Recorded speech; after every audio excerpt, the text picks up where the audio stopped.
التكبير والتسخير أي لفظ قلت على درجتين بمعنى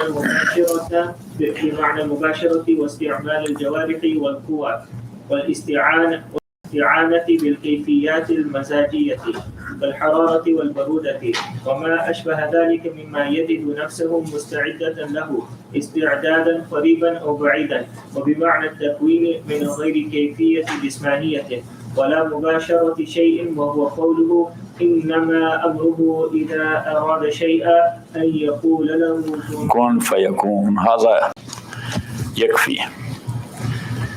بسم الله الرحمن الرحيم وصلى الله على النبي الكريم محمد وآله وأصحابه أجمعين. In the previous paragraph, Imam Rahmatullahi alayhi mentioned that ibadah is utmost humbleness to Allah subhanahu wa ta'ala. So sometime a pakari mahsus mean a visible shape or visible practice that is known as ibadah. Like look, standing like this and facing Qibla. So this shape or this practice, what it means? That the guy is doing ibadah. Got it? Making ruku. So if you saw someone that he is making ruku, so what it means? That he is doing ibadah. And same is the sajda. So that is to know a ibadah from its shape and practice. And number two, or that is known based on niyyah. Based on niyyah. So something which is not a known shape for ibadah, but you are doing it for the sake of Allah subhanahu wa ta'ala. So then that is considered ibadah. Now look, the non-Muslims, they are feeding their parents or not? Say, and feeding their kids as well, and their family as well. And they are making donations or not? They are doing it. But their practice is considered ibadah? No, because they don't have iman. So now you are a Muslim. If you are feeding your parents or your kids are a poor guy, or you are making some donation, so now they are doing the same practice. So practice itself is not known as ibadah, because the non-Muslim is doing that as well. So with your intention, they turn to ibadah. When you are doing it, so they turn to ibadah because of your niyyah. Got it or not it? Like look, the non-Muslims, they are taking shower or not? Yes, they, and the same way you are taking shower. But why you are taking shower? Because you are going for Friday prayers. And taking shower for Friday prayer, that is what? That is sunnah. So now your intention is making this shower a ibadah. Otherwise, the only shower and their practice is not considered ibadah because the non-Muslim is taking shower as well. So Imam Rahmatullah alayhi says that certain practices are there in its original shape that is known for ibadah like ruku and sajda. And certain practices are there, they are turning to ibadah because of niyyah. Got it or not it?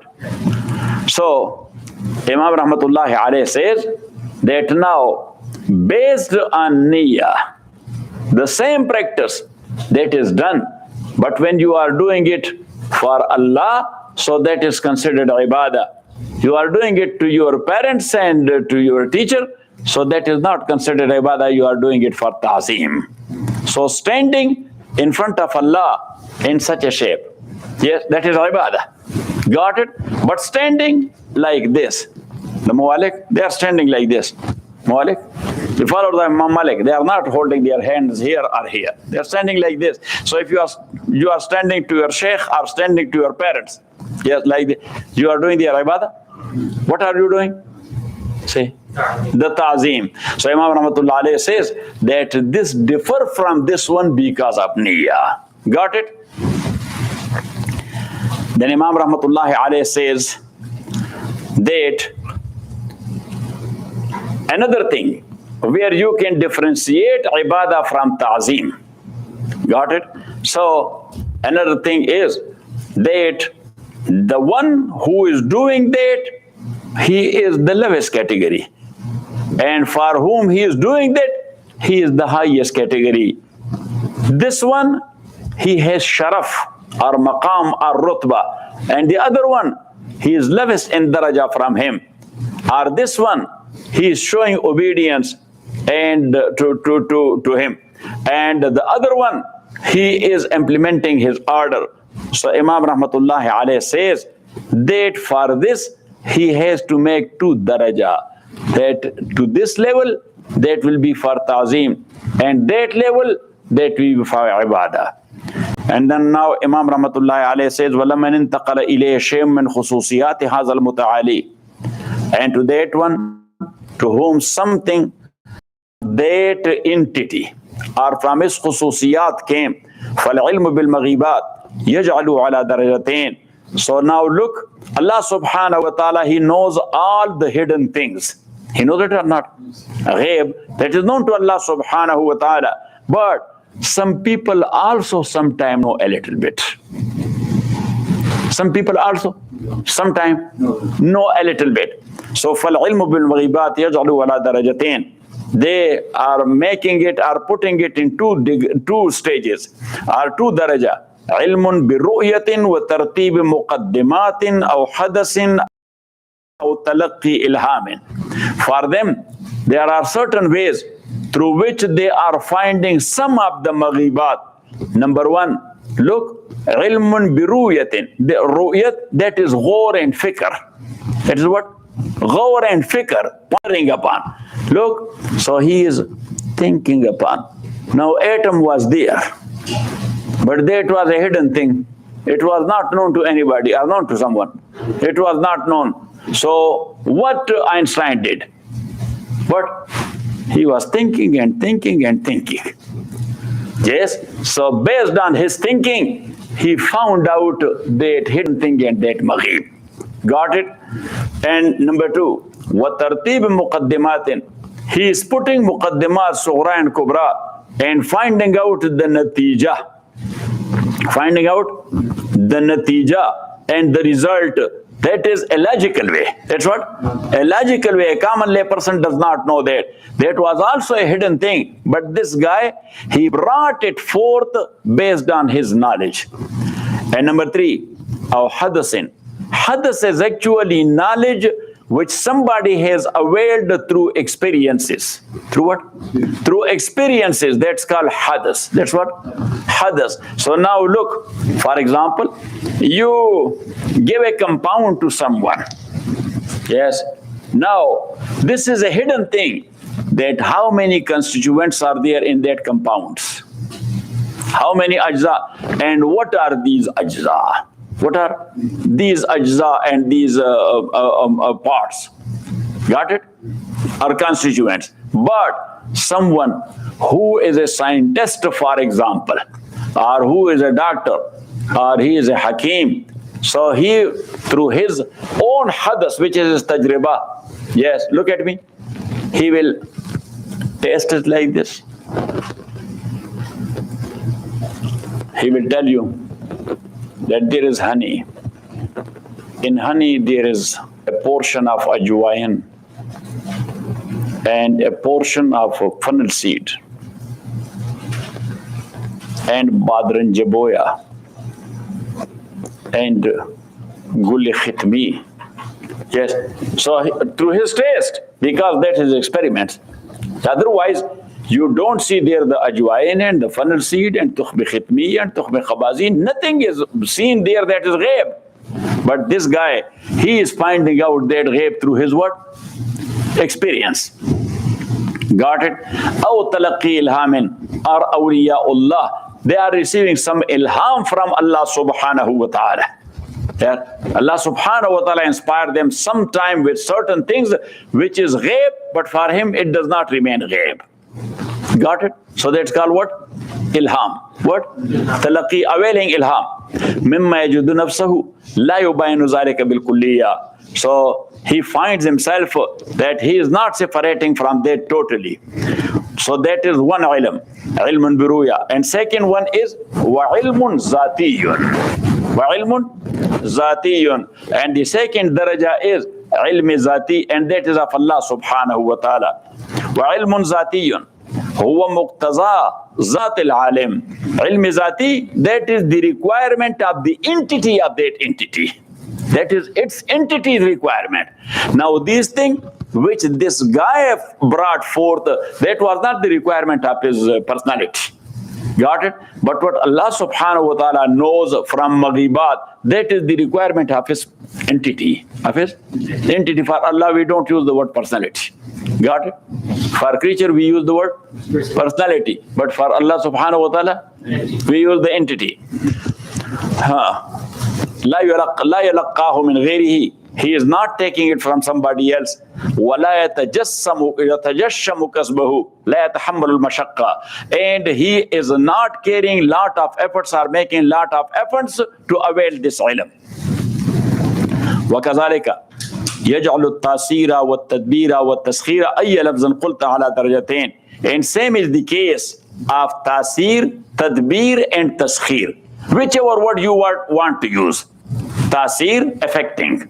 Yes, tadbir, planning. Taskhir, subjugating.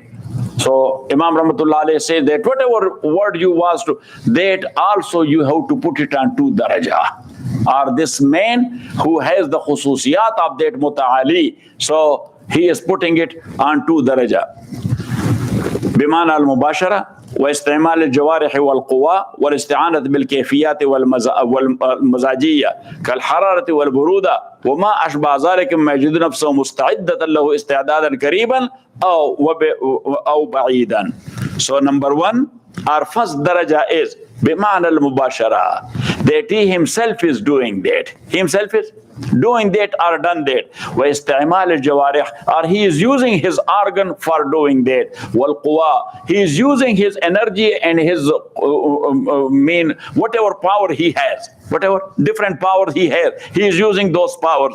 والاستعانة بالكيفيات المزاجية, and what is the kayfiyat or the forms of his mizaj and nature. And what is mizaj is little bit different from fitra, because fitra is nature.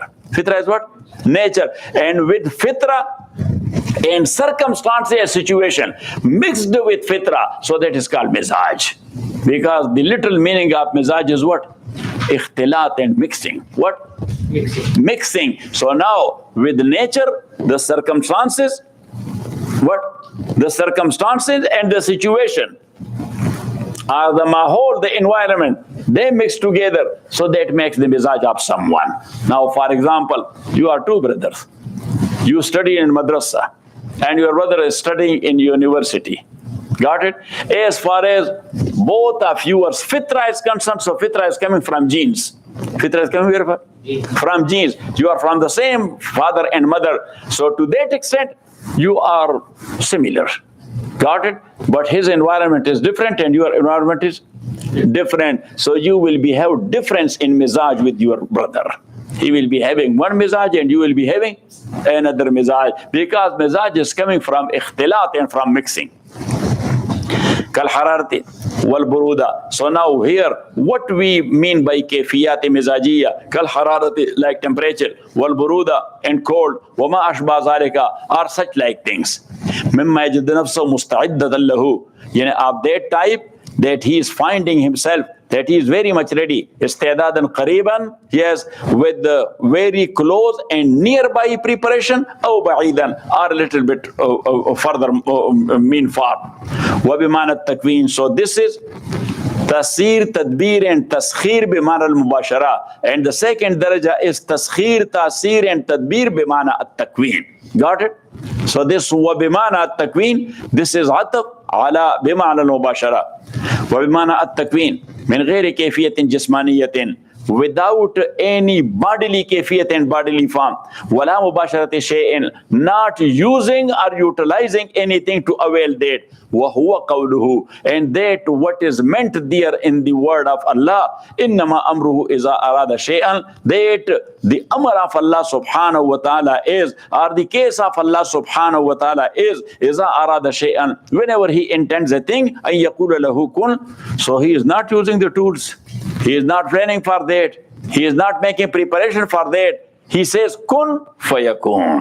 He says, be, and that is. وكذلك يجعل العظمة والشرف والقوة على درجتين. وصلى الله تعالى على خير خلقه محمد وآله وأصحابه